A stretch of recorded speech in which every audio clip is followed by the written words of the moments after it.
Hey guys, hi, my name is Ayush and I'm from India. I'm publishing manager at Supersonic, and currently I manage partners and studios from India who works with us closely in reaching the top charts here at Supersonic. Small background about me.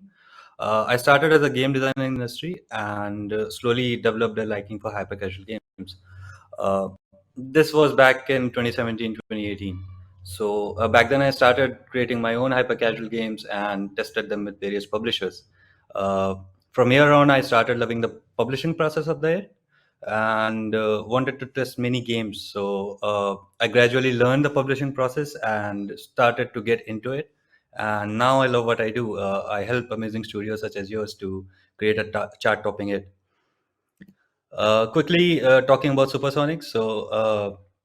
Supersonic is basically Iron Source publishing solution, and we have published 45 games up until now, 19 in 2020, and we jumped to 26 in 2021.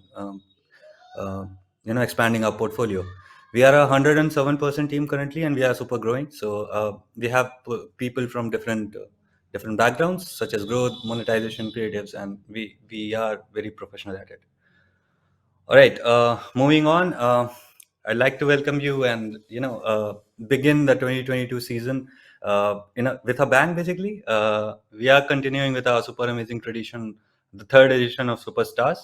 It's a hyper casual game jam, and this year we are going even bigger. You can even win the grand prize of $2 million each time you publish a game with us. So basically, every game that is eligible to get the prize you will be getting the prize. It is cumulative. You don't get just 2 million. You can win the 2 million grand prize multiple times for your studio. Um, right, and again, uh, this is a quick overlook again at the various prizes that we have. There are multiple prizes. The grand prize is of $2 million, which is for 8 million installs on iOS in US. The second grand prize is $1 million. That is for 4 million installs in iOS US, and a 200K guarantee for any approved and launch game. Again, these are just the insane prices. We have more in stock, and of course, more details will be launched shortly. You'll be able to see everything on our website. Here is a snapshot of the timeline of the competition. Just have a look at it. If you want, take a screenshot of it. It all begins on February 7th, which I think is just around the corner. So you can already start, preparations for everything, brainstorming the ideation process and everything. Uh, Also, mark your calendars for the beginning of the competition. It's again February 7th. Last day to submit for the competition is April 7th. Just making sure that you know the timeline here, and we will wrap up the with a wrap up event in May. Now that Supersonic Superstars is coming up, I think it's best to share the agenda, because what I believe is that this agenda will help you in ideation part and everything else. Basically, testing your games and winning the lottery, the $2 million prize with us. Let's make your games competition ready by sharing some of our tips from our teams at Supersonic. We'll quickly have a look at the testing process of Supersonic. First of all, new things we have implemented, and make it certainly will make things a lot easier for you to test with us, even for the Superstars competition. So that is the first thing we are going to have a look at it. The second thing is, I really want to talk to you about the ideation process, because this is the first thing that comes into your mind about going about creating a new game, right? The second thing is, the third thing about the competition and the agenda for this talk is to talk about the creative process of it, creating the video creatives that you will be testing for your games. All right, let's quickly jump into the process. I know you must be really excited to know the process that we have in practice at Supersonic for testing all of the games, all of your prototypes, and it will also help you understand our process to test each and every game that you would submit for the Superstars competition as well. Honestly, it's a process which is a mix between our experience from our super amazing team, and also the inputs and learnings from our hits and our partners, such as yourself. So, Let's quickly go over it together. All right. Again, a quick snapshot of our publishing funnel. It is simple and yet very in depth. It will help you to squeeze all the profits from any marketable concept that you have in your mind and basically test with us. Going quickly over the initial test. It's basically any initial test that you do submit for your prototype. The first test again has an MVP build with 4 to 6 creatives tested. Um, it has to show the best parts of your gameplay, the creatives. And I'd like to inform you that we have also started testing on TikTok. So for the initial test, it was always there in the testing process. It's just that you'll be able to do it automatically on your dashboard. You'll be able to activate it from your side as well, like from the Supersonic dashboard. Now, from here, if the game shows profitability, like initial numbers are showing positive signs, we will quickly move to the second step, which is advanced market. Now, here we do things very, very smartly and very, very uniquely. Like there is no other publisher who does this like we do because uh, we open more channels in terms of scaling the gameplay. The game basically gets more ads on different channels, such as Iron Source, which is obviously you know that Supersonic is an Iron Source company, and our team worked really hard to test your games very early on the Iron Source network. And this is the strongest point of Supersonic, by the way, to test the early marketability on one of the biggest ad networks out there, right? And this is for the early test itself. We don't have to scale it to a large extent to test the game on Iron Source. This is the power we have as Supersonic. Um, we look for IPMs, we look for session time during this testing process, and a lot more, KPIs, various KPIs to understand the game marketability and making ourselves 100% sure that the game is marketable enough. We also test a lot of more creatives from the first test, and also from a lot more creatives from our creative teams. They produce some creatives which they think should do better in terms of CPI, and that should really give you a boost in lowering down the CPI. We have seen a lot of games performing really well, like even better than the initial test itself, and we are really proud that we have a dedicated motion team to do that, all of that for you guys. Okay, and then by the time this test is finished, we get a clearer picture for our third step, which is to kill or not to kill. This is the biggest, I think, question in all of our minds once we go through all the KPIs in the first two tests. By this step, we have enough data to suggest whether to move forward with the game or to just kill it here. Very crucial step again, because if you go through it and if you try to add more content for your games on this step, and the game ends up in dustbin after all these steps, I'm sorry, then you would be more heartbroken rather than dropping the game here itself. But again, it's a very crucial valuation process, I would say, so that you could brainstorm with your publishers uh, whether to go ahead or not. And this is where advanced marketability test comes into place, because we have a like 100% sure idea whether to move forward with the game or not. All right. The next step is a retention test. So what we do in retention test is to add more content and test for long-term retention and initial LTV for the game, so that we are again very much sure that the game will make enough profits as we have discussed in the advanced marketability test. This will help us getting to know, the long-term retention, first of all, the D7 and the playtime, average playtime per user. Uh, this will help in predicting the LTV, uh, basically the profits the game will generate in the future. This is also the step wherein we are super proud to introduce a proper game design, professional game design team to your Slack channel, which will help you in crossing all the design hurdles that come in your, such as retention issues. Sometimes the retention is low, sometimes the level drops are way higher in certain levels. So the design team will help you in figuring those out, how to overcome those. All right, so the boss test. It's something that we should we should call it a boss stage. If the whole process is different level, this is the boss stage, because it's the monetization test. Here we have to actually implement the ads. We have to test the game for profitability, how much the game is making in actual during the scaling of the game.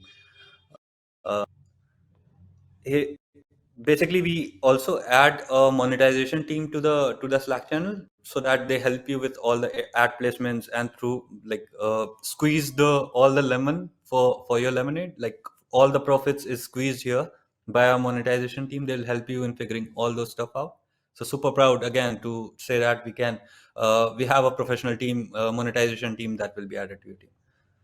All right. Well, once that's done, we jump to global launch and see beloved games in the top charts. Yeah, good stuff. Now, I'd like to quickly go a little bit behind, like rewind a bit, and talk in depth about the very first process, which is the initial test. I'd say this is the most important test, because here only the uh, this test itself will make or break the game, and we have seen like most of the games failing at this step itself. Uh, the initial test is where all the metrics come to a stagnant, because the CPI is the king here, right? And you have to focus on the ideation and the conceptual part of the gameplay really well. And for that, I'll share some tips to come up with good ideas, come up with the ideal ideas for the prototypes that you're going to build. So, tips to get into the ideation process of the right track. Everyone has ideas, right? To create games on, but of course, not every game idea is a good idea, right? To come up with a marketable concept based on the idea is very important. And I'd share 5 tips for ideating a new concept. All right. So quickly, the first tip that I'd really want to show is innovate beyond theme. Um, if, for example, if you can see on the left side, there are 3 games. They all have the same restaurant theme with idle arcade mechanics, and this is around the same time when idle arcade games were very popular. Like, still they are very popular, and but all of these 3 have different feel to the gameplay, right? You have to make sure that your game is unique and have a core depth to the gameplay which supports the theme.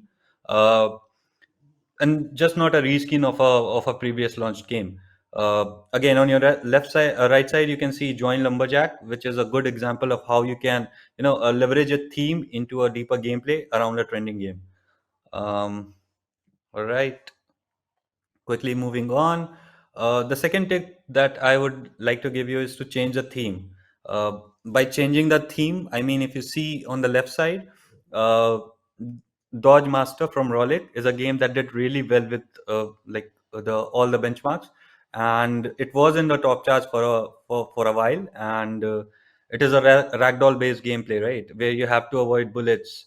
Uh, on the right, you have move people from Supersonic, which essentially they take the essence of the ragdoll mechanics in the core gameplay of it, but it actually leveraged that theme into a new that gameplay into a new theme, which is much more relatable to the users. So sometimes you have to dive into the water, sometimes you have to do your makeup, sometimes you have to do various regular things that is more relatable to the user.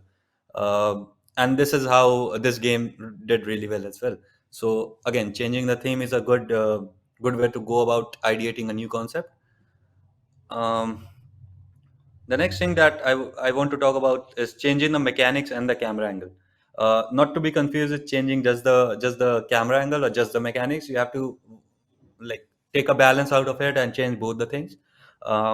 What I mean is that if you look above the 3 examples, all of them are based on multiplication and have the same theme of balls, right? Count and bounce. Sorry, bounce and collect is a puzzle game by Voodoo. Again, Count and Bounce is a unique platformer, like platform runner, wherein you can move the platform. And Canvas Run by Voodoo is a choice based runner, which is again very popular theme. So all of these 3 games are based around the same theme. It's just that there are different mechanics to the same theme and slightly change of camera angle, which works in the favor of these three games that did really well. All right, moving on. Looking at the TikTok hashtags and trends. Again, TikTok is a huge, huge social channel for every one of us, like in any kind of media industry, especially in games, because a lot of inspiration has come from TikTok, and we have seen a lot of games are doing really well, top of the charts sometimes even, coming from TikTok games. So I'd say that TikTok.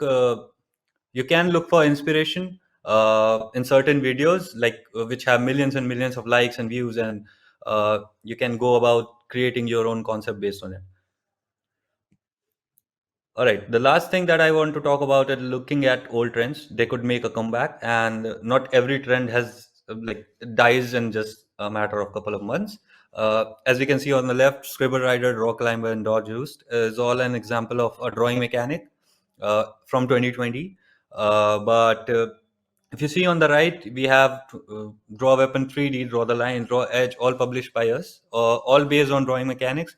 But we have changed a lot in terms of gameplay, in terms of mechanics, and provided a more in-depth gameplay variation to the previously proven proven mechanics of the drawing mechanic. Sorry. All right. Now that we have a trendy game already on our like we have ideated on a really trendy game, how we can show it to the user that okay, cool. You have to click on it, right? The creative video of the gameplay has to be really really strong in terms of making users think that okay, yeah, this game is something that they really want to play. So how can we do that? Let's quickly have a look at it. The first thing is focus on the gameplay. So we have to remember the goal of our videos. The first goal and the only goal is to prove the marketability of the goal. Sorry, of the videos, and this is something we should always keep in mind. No clickbaits, no text. Just focus on the gameplay. Rather than focusing on any other adding clickbaits text to it, let's just focus on the gameplay, and that should be our only goal for the initial test. Second thing is emotions. So they are a key to lower CPI, and the more emotions the video can show, the more users can relate to them, and so the chances will be higher to click on them, and eventually they will install the game, and the CPI will be lower, right? uh, so try to come up with multiple scenarios to show in different videos that can show different emotions such as humor, love, curiosity, and so on. The last point is, as we all know, we just have 3 to 7 seconds, and those are very crucial 3 to 7 seconds to make user believe that they should continue watching the video or they should just scroll past it. So you have to choose the best gameplay to show in the first 3 seconds. If they like what they see in the early seconds, they again will watch it and might also install the game at the end of it. Okay, now let's dive into some of the examples which will come into place when we are talking about all of these three things. We will go in a way that I'll give you an example of do's and don'ts. So just bear with me. Starting with the first example, we have seen this a lot. Videos that start with a text or a level screen or different screen other than gameplay. These don't perform well. Studios think that if they show it in the text format that you have to do this in the video, players will understand the gameplay. But no, it doesn't do well. So don't ever start with splash screen, play screen, or win screen, etc. Just quickly, what you can do instead is just quickly go into the gameplay without wasting any time. Just show your gameplay's best parts in the initial seconds so that user can understand the gameplay. Again, pretty similar example to the previous slide. The using of irrelevant clips or memes in the first seconds of the video. Again, studio thinks it works in their favor for higher conversion and better CPI, but on the contrary, it's not the case. It works in the opposite direction. Sometimes even hiring the CPI of an actual gameplay. So what I suggest is don't focus on irrelevant real videos. Just focus on your entire gameplay and try to show it as much as possible in the first 3 seconds itself. um, all right. The next thing that I want to talk about is whether your gameplay is attractive or not. So how to make it attractive? You have to highlight dangers in red, contrast between main objects, and don't merge all the colors into one. So like if you have a platform of, let's say, blue color, don't make the character blue color as well.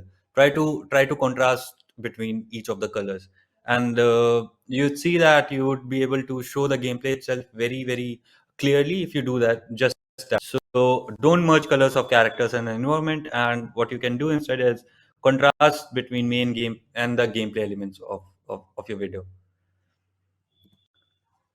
All right, and the next thing is again the camera angle. It's very important. It's a very small thing, but again it makes a huge impact in terms of creating a creative.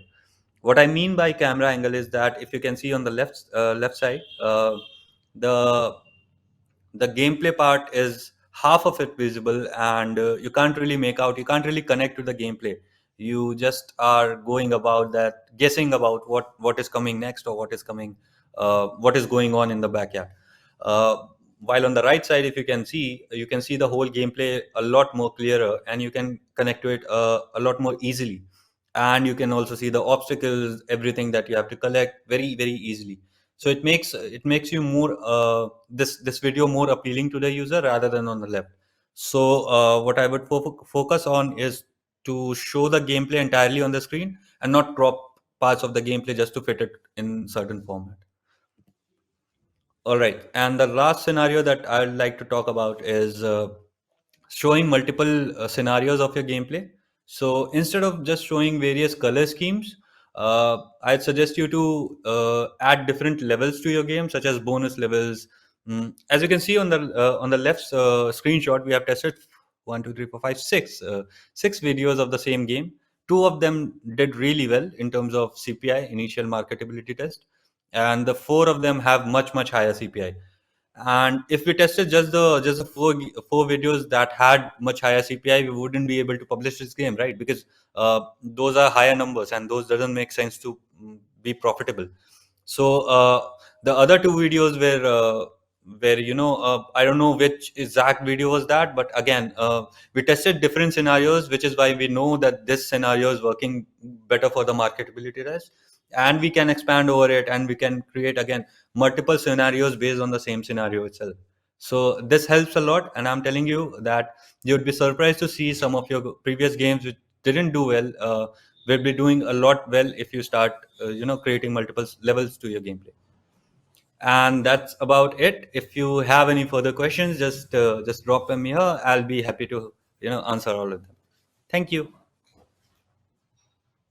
So yeah, hello Ayush. Thank you so much for amazing speech. It was very insightful and very illustrative. Thank you so much. Thanks, Alex. Thanks a lot, and it's a great platform for all of us to learn about and go about the hyper casual industry. And thanks a lot for having me here. And yeah, super. Absolutely. Thank you so much. We have some questions to talk Yeah, about. sure. And the first one of them is what are the most common mechanics you see in the games right now? Sure. So, as a publisher, we see a lot of mechanics, a lot of genres, a lot of themes getting tested every day, and I'd say that there's no certain specific mechanic that is always trending and in trending right now, but there are uh, there are different zones of trending gameplays, and right now I think Idle Arcade is doing a lot of hustle bustle in the crowd, and I'd say that this is something we should look forward to in the future as well. Going about runner and idle arcade is something always trending right now. Thank you. Great. The next question is which I play with when I make a game? I'm sorry, I kind of lost you there. Can you repeat the question, please? Yeah, of course, of course. Sure. Which camera angles should I play Mhm. with when I make a game? Right. Great question. So, as I mentioned in my presentation itself, you can play around with a lot of camera angles, and also it depends a lot on the genre of the game that you are creating. So, if you are creating a runner game, you can try out maybe a third person from behind, also a profile view wherein there's a perspective view. So, you can try out multiple camera angles because you have the freedom to test multiple creatives of the same game for the videos. So it's always a good practice to try out multiple camera angles and multiple colors of the game to see which one works better.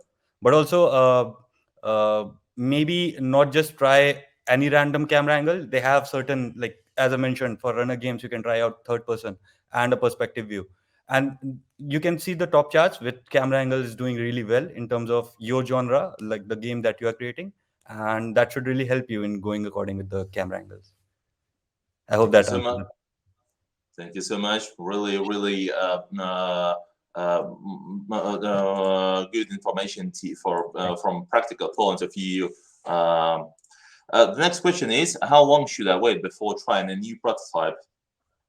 I'd say don't wait any single second. Just go about it. Just go about creating multiple games at the same time. I'd say. So in hyper casual, as we all know and say always that fail fast, and by that what we mean is as much as you fail, you'll try to learn and grasp more knowledge about what is working in the industry. Specifically because you'll get to know what is not working in the industry, right? So once you have the clearer picture what is not working, you'll have the clearer picture of what is working, and you'll be able to get a hit sooner than later. So I'd say don't wait any longer. Just start prototyping, just start brainstorming and start testing games. That's the best practice in hyper casual ever. Thank you so much. And the next question, which subgenre were you surprised to see do so well this year? Hmm. Great question. So I think last year we saw a mix of uh, all the genres, and starting from simulation games to role playing games to idle arcade. Idle arcade made a huge impact over the last couple of months as well, and something that is always in the back of the hyper casual and supporting it always is runner games. So runner games are always there, but I'd say that's something that really didn't really surprise me, but yeah, also a little made me a little excited because I love idle arcade games, and they did come back sort of in a different version of it, and something that should be that we should actually keep an eye on moving forward with the hyper casual genre, because these idle arcade games, they don't have exactly the lowest CPIs, but in terms of in-game let's say retention, sometimes the retention is as good as, let's say, 60-70% D1, and even the long-term retention, so something like D7 is around, let's say, 30% even, and the playtime is around D1 for, I don't know, 6,000 seconds or something like that. So that is a huge profit for all of us, and that is something to keep in mind while developing a new idea and going forward with it. Thank you so much. One more question. How many video variations do you usually test in the first CPI test? Does background or character variations worth making it the first test? Hmm. Good question. So it really depends on the genre and the gameplay that you are testing out, right? If you have a game that actually supports a lot of mechanics into it, we can try. You can actually try multiple, let's say, 10 creatives of it. But again, since it is a marketability test in the initial stages, I'd say don't try multiple as in tens and twelves of creatives at one point, because there are fixed budgets to the initial test, and like the Facebook algorithm is a black box. Nobody knows what it does, but yeah. So try to limit it down to, let's say, 4 to 5 videos, all of them like really variations, and not just in terms of gameplay graphics, but also in terms of the level design as well, so that you get a clearer picture of what is working in your game and what is not. So yeah, a good mix is around 4 to 5 creatives for the first test. Thank you so much. Okay. Making prototypes and quick testing doesn't contradict with making more levels for CPI testing. Sorry, I Make actually lost you again. Sorry. Yeah, making prototypes and quick testing does not contradict with making more levels for CPI testing. Actually, I think this question is super interesting, because what I mean by creating multiple levels is that you don't have to invest a lot of time in creating those levels, right? You have to implement a certain gameplay depth to your game, and which should be very visible in the single level itself. You don't have to create multiple levels for it. So if your game already has a lot of depth, you can create multiple videos from the single level, and that should be able to show that the gameplay has multiple levels already. So you just have to copy paste all the levels, right? If the gameplay already has a lot of in depth, you again don't have to create multiple levels for it. Very cool tip. Thank you so much. Thank you, Ayush. Seems like we ran out of time. I do really appreciate for so many practical tips you brought us during Thank this you. half an hour. Thank you for being with us. Thanks so much, Alex. It means a lot to be here, and thank you all for listening to me. And if you have any questions which is not answered here, just drop me a message or an email or on LinkedIn, wherever you find me. I'll be happy to help. Yeah. Catch Thanks, Alex. Ayush. He knows a lot. Thank you. Take Bye care. bye. Bye.